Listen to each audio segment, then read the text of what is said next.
اعوذ باللہ من الشیطان الرجیم، بسم اللہ الرحمن الرحیم۔ ذکر کرنے کے فضائل۔ نبی کریم صلی اللہ علیہ وآلہ وسلم نے ارشاد فرمایا، جس نے 100 مرتبہ لا الہ الا اللہ اور 100 مرتبہ اللہ اکبر کہا تو یہ اس کے لیے 10 غلام آزاد کرنے اور 7 اونٹ یا گائیں قربان کرنے سے بہتر ہے۔ حضرت ابو ایوب انصاری نبی کریم صلی اللہ علیہ وآلہ وسلم سے بیان فرماتے ہیں کہ جس شخص نے 10 مرتبہ یہ کلمہ پڑھا، لا الہ الا اللہ وحدہ لا شریک لہ، لہ الملک ولہ الحمد وہو علی کل شیء قدیر، وہ اس شخص کی طرح ہوگا جس نے اسماعیل علیہ السلام کی اولاد میں سے 4 جانیں آزاد کیں۔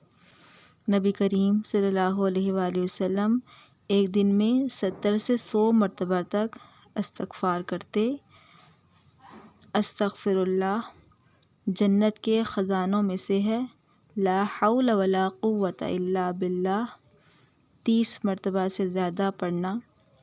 حضرت ابراہیم نے پڑھا جب انہیں آگ میں پھینکا جا رہا تھا تو اللہ تعالیٰ کے حکم سے آگ گل و گلزار بن گئی۔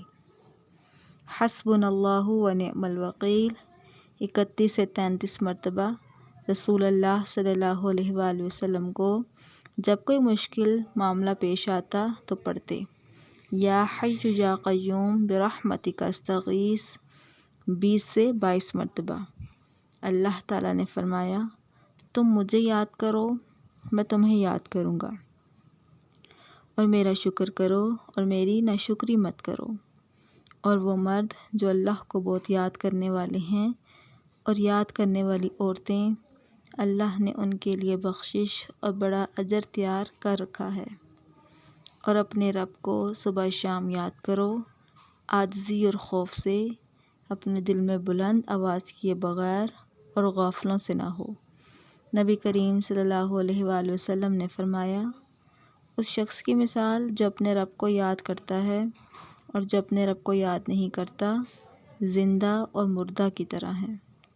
رسول کریم صلی اللہ علیہ وآلہ وسلم نے فرمایا، کیا میں تمہیں وہ عمل نہ بتاؤں جو تمہارے سب اعمال سے بہتر، تمہارے درجات میں سب سے بلند اور تمہارے سونا اور چاندی خرچ کرنے سے بہتر ہیں، اور تمہارے لیے اس سے بھی بہتر ہے کہ تم اپنے دشمنوں سے ملو، تم ان کی گردنیں اتار دو اور وہ تمہاری گردنیں اتار دیں۔ صحابہ کرام نے عرض کیا، کیوں نہیں؟ تو آپ نے فرمایا، اللہ تعالیٰ کا ذکر کرنا۔ عبداللہ بن بصر فرماتے ہیں کہ ایک آدمی نے کہا، یا رسول اللہ صلی اللہ علیہ وآلہ وسلم، مجھ پر اسلام کے احکام بہت زیادہ ہو گئے ہیں، آپ مجھے کوئی ایک چیز بتائیں جو میں مضبوطی سے پکڑ لوں۔ آپ نے فرمایا، تیری زبان ہمیشہ اللہ کے ذکر سے تر ہو۔